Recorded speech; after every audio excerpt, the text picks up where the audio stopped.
দাঁড়িয়ে শপথ পাঠ করার জন্য অনুরোধ করছি। উল্লেখ্য যে আমি শব্দটি উচ্চারণের পর মাননীয় সংসদ সদস্যগণ ডট চিহ্নিত স্থানে নিজের নাম পাঠ করবেন। আমি সংসদ সদস্য নির্বাচিত হইয়া সশ্রদ্ধ চিত্তে শপথ বা দৃঢ়ভাবে ঘোষণা করিতেছি যে আমি যে কর্তব্যভার গ্রহণ করিতে যাইতেছি তাহা আইন অনুযায়ী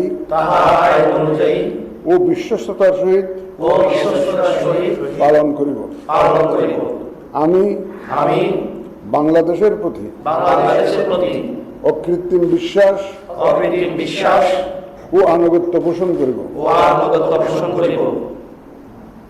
এবং সংসদ সদস্য রূপে আমার কর্তব্য পালনকে ব্যক্তিগত স্বার্থের দ্বারা প্রভাবিত হইতে দিব না।